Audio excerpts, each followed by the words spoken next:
नमस्कार, AB star news देख रहे हैं आप और मैं हूं आपके साथ सोहन सिंह। वक्त हो चला है उत्तराखंड की खबरों के खास बुलेटिन हमारी देवभूमि का, जिसमें सबसे पहले बात करेंगे मसूरी से सामने आ रही खूबसूरत तस्वीरों की। दरअसल मसूरी में मौसम का बदला बदला मिजाज देखने को मिल रहा है। पहाड़ों पर झमाझम बरसात के साथ ओले बरसे हैं, जिससे मौसम और भी ज्यादा सुहाना हो गया है। बरसात और ओलावृष्टि से पर्यटक खुश नजर आ रहे हैं। दरअसल उत्तराखंड में गर्मियों के मौसम में पर्यटक बड़ी संख्या में पहुंचते हैं। होली के बाद बड़ी संख्या में पर्यटक उत्तराखंड पहुंचना शुरू करते हैं। ऐसे में बरसात और ओलावृष्टि के बाद पर्यटकों की खुशी दोगुनी होती हुई नजर आ रही है। आप नज़ारा देख सकते हैं, मसूरी की ये तस्वीरें बेहद ही खूबसूरत नजर आ रही हैं। बारिश के साथ में ओले पड़े हैं, जिसकी वजह से तापमान में गिरावट देखने को मिली है। होली के बाद गर्मियों का सिलसिला शुरू हो जाता है। पर्यटक बड़ी संख्या में उत्तराखंड पहुंचते हैं और उत्तराखंड की खूबसूरत वादियां पर्यटकों को खूब पसंद भी आती हैं। और ऐसे में जब मौसम भी सुहाना हो जाए, ओलावृष्टि और बारिश का नज़ारा देखने को मिले, तो फिर कहीं ना कहीं पर्यटकों की खुशी में चार चांद लगते हुए नजर आते हैं।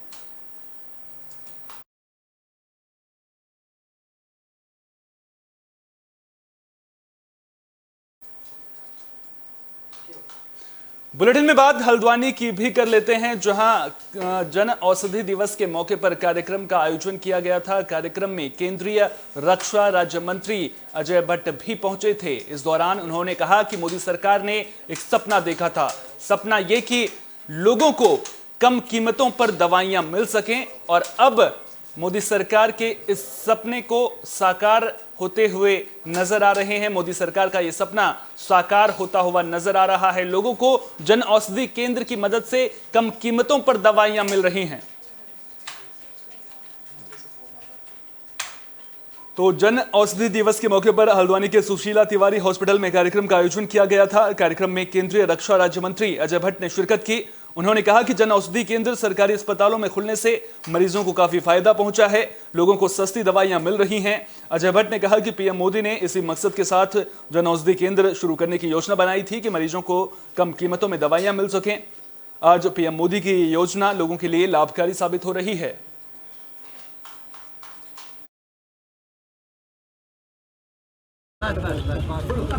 ये देश भर में इस समय जिस तरह से हम यहाँ पर आज नैनीताल जिले के मेडिकल कॉलेज में, सुशीला तिवारी मेडिकल कॉलेज में उपस्थित हैं, इसी तरह से देश भर में आज जगह जगह पर सभी लोग जन औषधि दिवस मनाने के लिए माननीय प्रधानमंत्री जी को सुन रहे थे।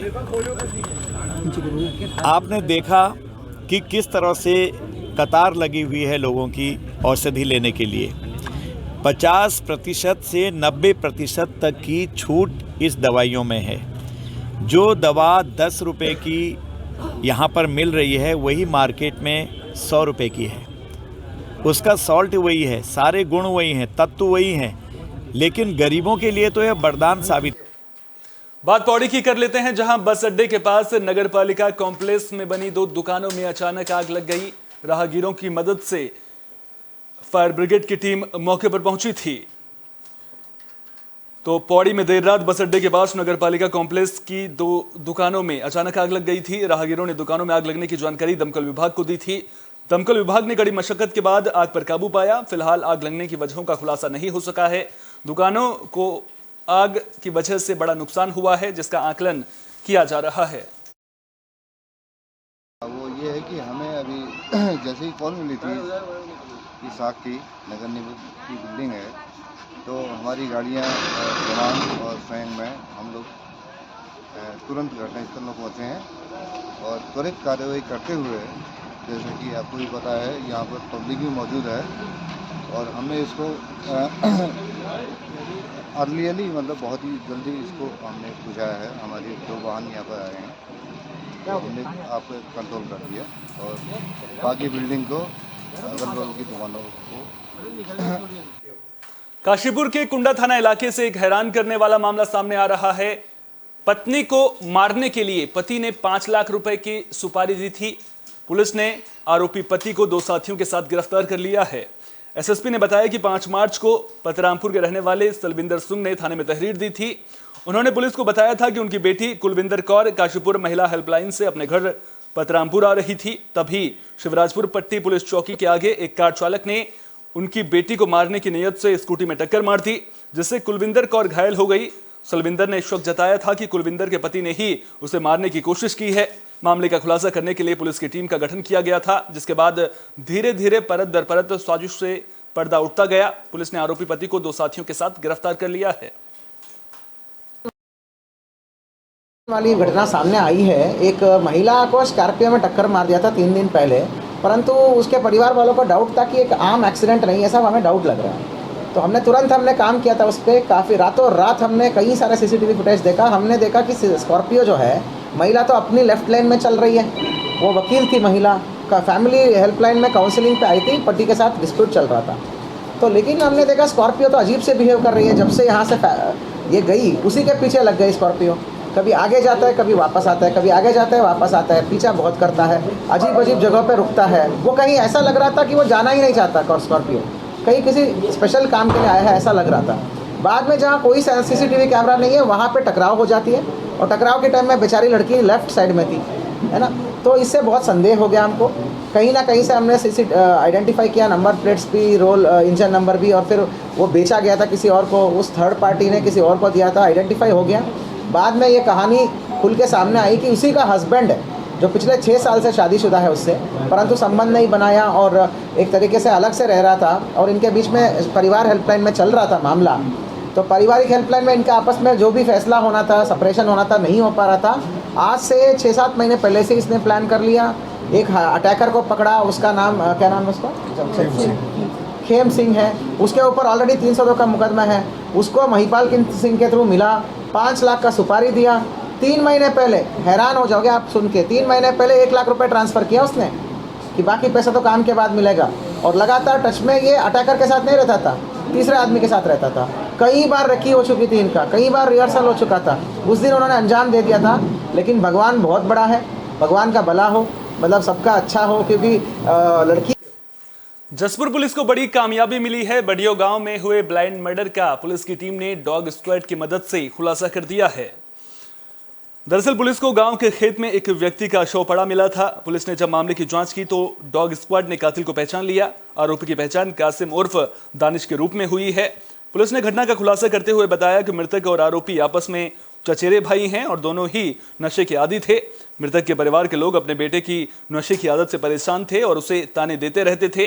जंगल में नशे को लेकर भी दोनों के बीच विवाद हुआ था, जिसके बाद आरोपी ने शाकिब की बेल्ट से गला दबाकर हत्या कर दी और उसके सीने पर प्लेट से निशान बना दिए थे, ताकि ये लगे कि जानवर के हमले की वजह से उसकी मौत हुई है। लेकिन पुलिस ने डॉग स्क्वाड की मदद से घटना का खुलासा करते हुए आरोपी को गिरफ्तार कर लिया है। दोपहर को जब पुलिस पूरा इन्वॉल्व थी होली की प्रिपरेशंस में, हमको सूचना मिला कि एक खेत में लाश मिला है। तो लाश जो है, लाश के ऊपर बहुत चोट की निशान थी, वो बहुत ज़्यादा खरोच थी, जिससे मतलब काफ़ी ज़्यादा शरीर के ऊपर खरोच था, गले पे निशान था। ये तो क्लियर था कि ये मर्डर का केस है। बट ये आइडेंटिफाई तत्काल हो गया कि ये शाकिब करके, शाकिब है, 21 साल का लड़का है, जसपुर का रहने वाला है। तो तुरंत हमने प्रोफेशनल पुलिसिंग का हमने नमूना दिखाया, हमने पैनिक नहीं किया, हमने तुरंत बॉडी शिफ्ट करना, ये सब गलतियां नहीं करा। हमने टोटल क्राइम सीन को सील ऑफ कर दिया और तुरंत फोरेंसिक की टीम, फिंगरप्रिंट का टीम और डॉग स्क्वाड को वहाँ पे मौके पे बुलाया गया। और वहाँ पे जो जो चीज़ें हैं सीन ऑफ क्राइम पर, हमने डॉग स्क्वाड का प्रयोग किया। इसी बीच में वो जब बॉडी मिला, उससे 2-3 घंटे पहले सब कौन कौन जा रहे थे उन सबको आइडेंटिफाई करके रखा था। 4-5 लोग उस रोड में आने वाले। नैनीताल में नशा तस्करों के खिलाफ पुलिस का एक्शन लगातार जारी है। हल्द्वानी में भी पुलिस की टीम को बड़ी कामयाबी मिली है। हल्द्वानी पुलिस टीम ने एक hotel mini paradise restaurant workshop से 2 युवकों को स्मैक की तस्करी करते हुए गिरफ्तार किया है। जानकारी के मुताबिक आरोपी राजा और रविंद्र को 101.7 ग्राम स्मैक की तस्करी करते हुए गिरफ्तार किया गया है। दोनों के खिलाफ एनडीपीएस एक्ट के तहत मुकदमा दर्ज कर लिया गया है। दोनों आरोपियों ने बताया कि आगामी त्योहार के सीजन की वजह से मांग ज्यादा होने पर स्मैक को कम दाम में खरीदकर उचित दामों में बेचकर मुनाफा कमाना चाहते थे। नैनीताल एसएसपी ने मामले का खुलासा करने वाली टीम के लिए 5,000 रुपए के इनाम की घोषणा की है।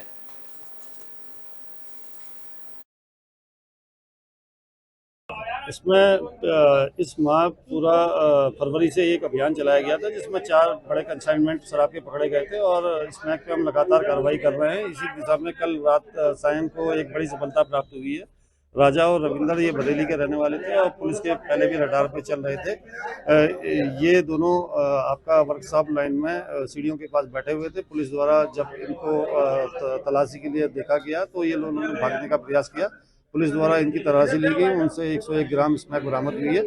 हमारी एसओजी की टीम और हीरानगर चौकी द्वारा एक कंबाइंड अभियान चलाया गया था। इस पे मेरे द्वारा टीम को उधम सिंह नगर की किच्छा कोतवाली पुलिस को भी बड़ी कामयाबी मिली है। पुलिस ने 2 स्मैक तस्करों को गिरफ्तार किया है जिनके कब्जे से 5 लाख की स्मैक बरामद की गई है। तो पुलिस ने सूचना के आधार पर कार्रवाई करते हुए एक महिला और पुरुष को स्मैक के साथ गिरफ्तार किया है। दोनों के खिलाफ मुकदमा दर्ज कर लिया गया है। पुलिस को जानकारी मिली थी कि किच्छा के बंडिया वार्ड नंबर 5 में अवैध रूप से स्मैक बेची जा रही है, जिस पर पुलिस ने कार्रवाई करते हुए दोनों को 50 ग्राम अवैध स्मैक के साथ गिरफ्तार किया है। बरामद स्मैक की कीमत करीब 5 लाख रुपए बताई जा रही है।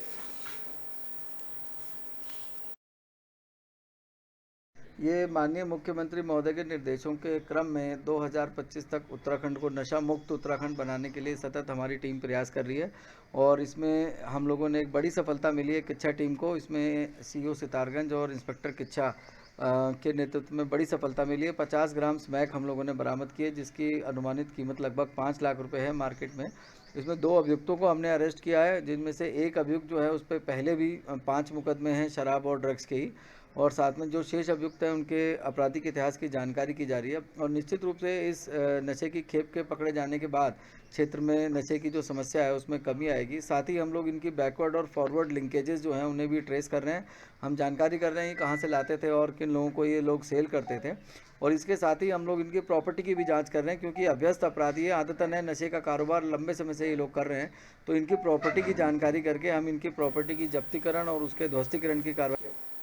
खबर दिनेशपुर से है, जहां एसपी थाने का औचक निरीक्षण करने के लिए पहुंचे थे। आपको बता दें कि इस दौरान उन्होंने पुलिस अधिकारियों को जो लंबित मामले हैं उनका जल्द निस्तारण करने का आदेश दिया है। तो पुलिस अधीक्षक रुद्रपुर मनोज कुमार के द्वारा दिनेशपुर थाने का औचक निरीक्षण किया गया था। इस दौरान मनोज कुमार ने लावारिस गाड़ियों, मालखाने, फाइलों के रखरखाव के साथ अस्त्र शस्त्र का बारीकी से निरीक्षण किया। साथ ही उन्होंने थानाध्यक्ष को लंबित विवेचनाओं का जल्द निस्तारण करने का आदेश दिया। इस दौरान पुलिस अधीक्षक रुद्रपुर मनोज कत्याल ने कहा कि यहां थाने का निरीक्षण कार्यक्रम था जिसको हमने देखा, सब सही पाया गया है। लंबित पड़ी विवेचनाओं को शीघ्र से शीघ्र निपटाने का आदेश थानाध्यक्ष को दिया गया है। ये एनुअल इंस्पेक्शन यहाँ पे चल रहा है। बेसिकली ये जो है, जो भी एफिशिएंसी है पुलिस की, उसको बढ़ाने के लिए ये निरीक्षण किए जाते हैं। इसमें जो जो कमियां मिलेंगी उसको दूर करने के लिए निर्देश दिए जाएंगे और साथ में जो जो गुड वर्क होगा उसको सम्मानित भी किया जाएगा। जैसे फिलहाल अभी हमने स्टार्ट ही किया है। इसमें तो बेसिकली जो माल है उसको निस्तारण के लिए लगातार अभियान हमारा चल रहा है। जो थाने पे लावारिस माल, मुकदमाती, विभिन्न प्रकार के वाहन जो दाखिल हैं उनको निस्तारण के लिए निर्देशित किया गया है। बाकी अभी अभिलेख भी चेक किए जाएंगे, वेपन ड्रिल वगैरह की जाएगी।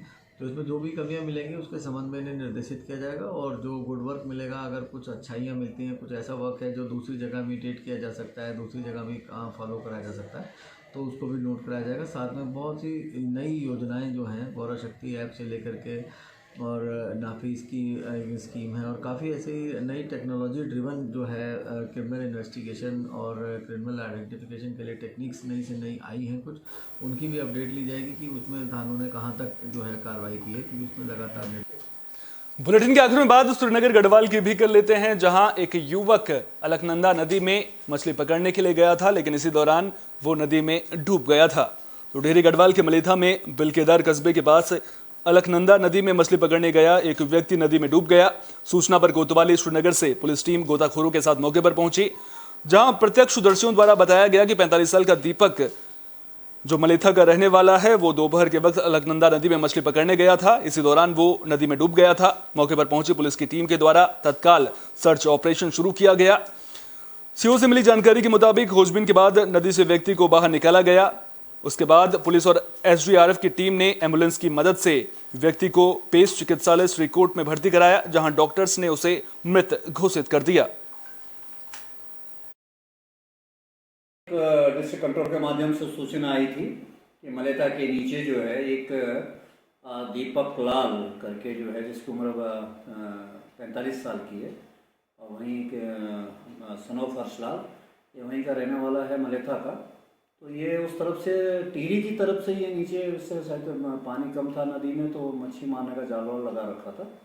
तो उसके डूबने की सूचना आई तो हमने तुरंत ही जो है अपनी रेस्क्यू टीम को या SDRF को, जल पुलिस को, थाने की पुलिस को रवाना किया, और विलकेदार के नीचे हमारी तरफ पौड़ी की तरफ जो है उसको काफ़ी खोजबीन की गई नदी किनारे। तो इसका जो है इसका रिकवर किया। तो उस समय इसको थोड़ा लग रहा था कि शायद थोड़ी बॉडी गर्म थी, तो इसको PCR भी दिया गया मौके पे, लेकिन हॉस्पिटल ला गया। उत्तराखंड की खबरों के खास बुलेटिन हमारी देवभूमि में फिलहाल के लिए इतना ही। देश दुनिया की तमाम अहम खबरों के लिए बने रहिए AB स्टार न्यूज के साथ। फिलहाल दीजिए इजाजत, नमस्कार।